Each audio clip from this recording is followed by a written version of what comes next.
Hello, and welcome to Sekahan.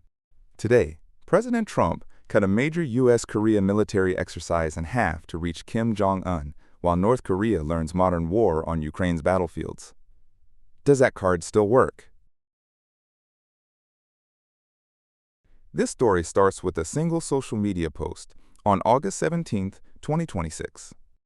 President Trump announced he had ordered a major scale-back of Ulchi Freedom Shield, the joint U.S.-South Korea military exercise, just as it was starting. An exercise planned for 11 days was cut off after 5. The order came with no advance notice to Seoul. South Korea's foreign minister told Parliament that neither his government nor even U.S. officials knew the post was coming. Trump stated reasons, the cost, and his very good relationship with Kim Jong Un. The drills, he argued, send an inappropriate and hostile signal to North Korea. An allied military exercise, played as a bargaining card. How should we read this move? Here are the 3 questions for today. First, why does a military exercise work as a diplomatic card in the first place? Second, the same card was played in 2018. What has changed since then? And third, is this cut groundwork for peace or a concession that buys nothing? Let's start with what actually happened. First, the substance of the cut. 11 days became 5. South Korea's Joint Chiefs announced on August 19th that the exercise, scheduled through the 27th, would end on the 21st. What was canceled is the second half, the counterattack phase, with some field training reduced, postponed, or moved to simulation. Remember that phrase, counterattack phase. It matters later. Before going further, let's get the scale right. This is not a devastating cut. Fewer than 10 of the 159 combined field exercises planned for 2026 are canceled. The 28,500 U.S. troops stationed in Korea are not going anywhere. And the Pentagon says essential readiness and training objectives are maintained. So the issue is not the size of the cut. It is what exactly was cut and why now. That is for the analysis. So did North Korea respond? Here is what we know about Kim's reply. On August 18th, Trump told reporters he had heard back from Kim Jong Un and called the exchange very positive. But the format of the contact is undisclosed, and there is no confirmation from the North Korean side. The Wall Street Journal reports that a face-to-face meeting is being floated informally, timed to November's APEC summit in Shenzhen, China. North Korea's state media, meanwhile, kept condemning the drills and said nothing about Trump's cut or his outreach. What it chose to feature instead is a telling detail we will come back to. Now, some basics. What kind of exercise is Ulchi Freedom Shield? Its core is a command post exercise, commanders rehearsing wartime procedures on computers with separate field training running alongside. It has 2 phases, defending against an attack, then counterattacking. The canceled half was the counterattack. And it is not only a military event. South Korean government ministries run their wartime drills in sync, making it a whole-of-government emergency rehearsal. This year, about 18,000 South Korean troops took part. One more role. The exercise doubles as the proving ground for transferring wartime operational control to South Korean command. Hold that thought. It returns at the end. So why does an exercise work as a diplomatic card? The key is how North Korea sees it. To the U.S. and South Korea, the drills are defensive preparation. From Pyongyang, they look like a rehearsal for invasion. North Korea has condemned these exercises as a threat to its regime for decades. Shrink the thing your adversary hates most on your own initiative, and it functions as a signal, we are ready to talk. And unlike lifting sanctions, an exercise can be restored at any time. It is a card you can take back, which makes it convenient to play. This card has a track record. Here is what happened in 2018. In 2017, North Korea conducted its 6th nuclear test and launched an ICBM that could reach the U.S. mainland, and Trump threatened fire and fury. The mood flipped in 2018. That June, Singapore hosted the first-ever summit between a sitting U.S. president and a North Korean leader. Right after the summit, Trump announced the suspension of U.S.-Korea exercises, and that year's major drills were in fact canceled. But the diplomacy collapsed at the Hanoi summit in February 2019, and substantive talks have been frozen since that autumn. While diplomacy stood still, the arsenal did not. Researchers estimate North Korea had assembled roughly 50 nuclear warheads by 2024. 8 years of alternating pressure and dialogue failed to stop the expansion. Now, how did Japan react? On August 17th, Trump ordered the U.S.-Korea exercise cut from 11 days to 5, with no notice to Seoul, citing his relationship with Kim Jong Un. In Japanese, this never became a viral mass argument. The discussion ran among security specialists, reporters, and analysts on X. Their temperature is best described as skeptical and wary, rather than alarmed. Two concerns dominate: that the move is really pressure on Seoul, and that Kim has no reason to move for a concession this small.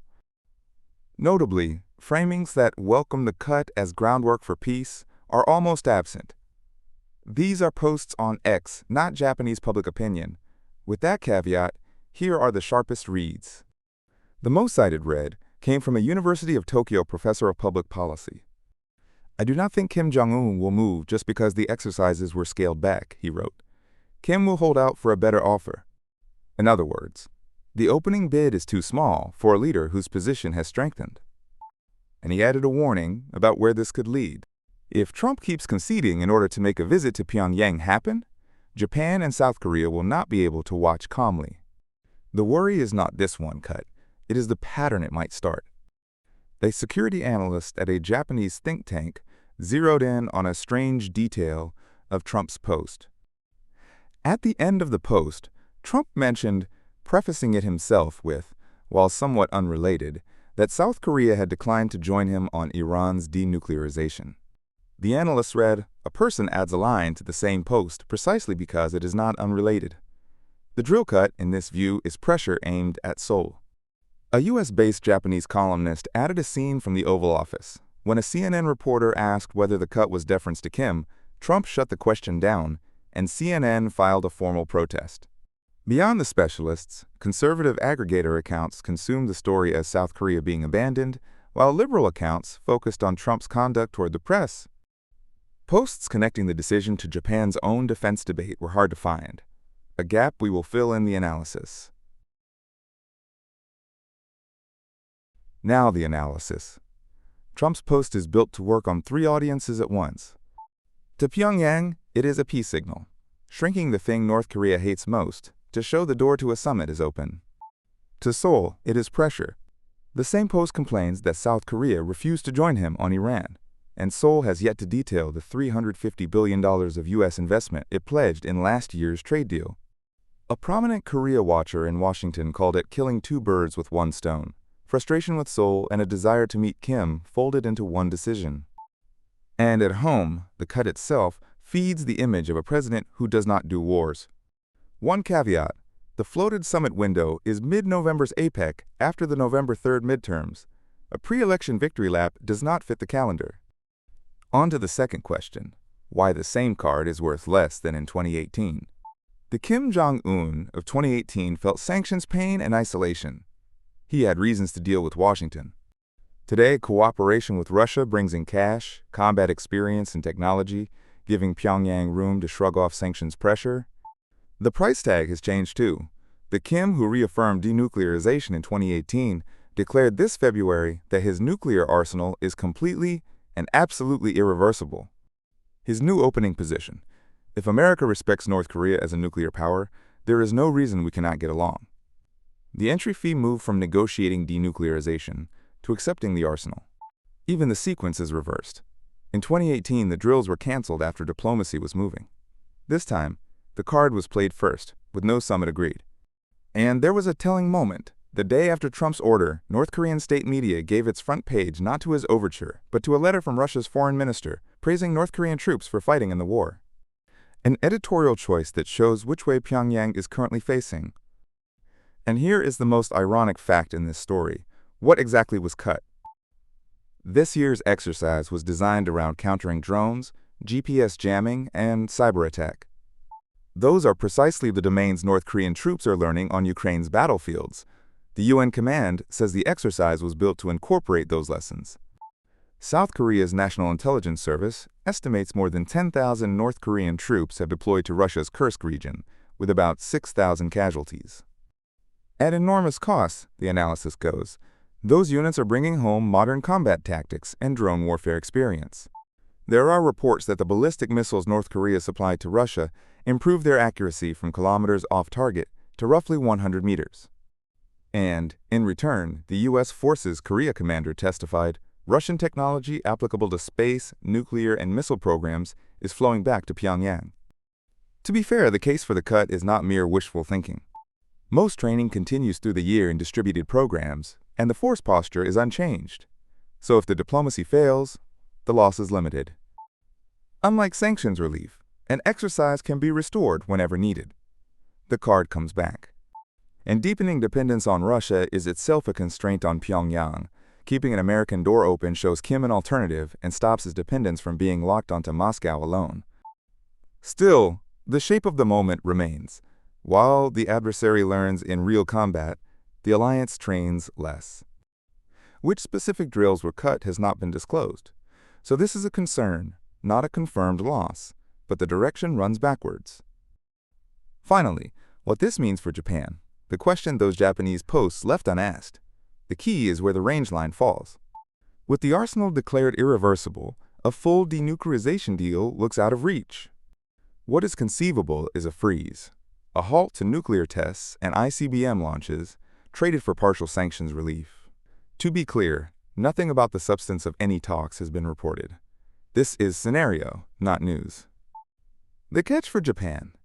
Even if the ICBMs that reach America stop, the short and medium-range missiles that cover Japan may fall outside the deal. And Pyongyang's posture toward Japan is hardening. State media attacks on Japan have topped a dozen since early July. Kim's sister, Kim Jong Un, warned in early August of additional military options in response to what she called Japan's transformation into a military power. A good deal for the United States and a good deal for Japan are not necessarily the same shape. Let's return to our three questions. First, why do drills work as a diplomatic card? Because they are the thing North Korea hates most, and unlike sanctions, they can be switched back on. Second, what changed since 2018? Kim now has Russia at his back, and a nuclear arsenal he calls irreversible. The same card buys less than it did 8 years ago. Third, groundwork or giveaway? The next few months will tell. If a summit actually happens this autumn, the cut will be remembered as groundwork. If Kim never moves, it edges toward a concession that bought nothing. One marker to watch. The U.S.-Korea security talks in October, where the wartime command evaluation this exercise was carrying comes up for approval. That is where any real damage shows. Whichever way it goes, one fact remains. An Allied exercise was spent as a bargaining chip. Deterrence and diplomacy are not supposed to be a choice. They are built up together. An adversary learning in combat, and an alliance training less. Japan does not stand outside that story either. You can find the full analysis and more Japanese reactions on our blog, linked in the description. If you found this useful, please like the video and subscribe. Thanks for watching.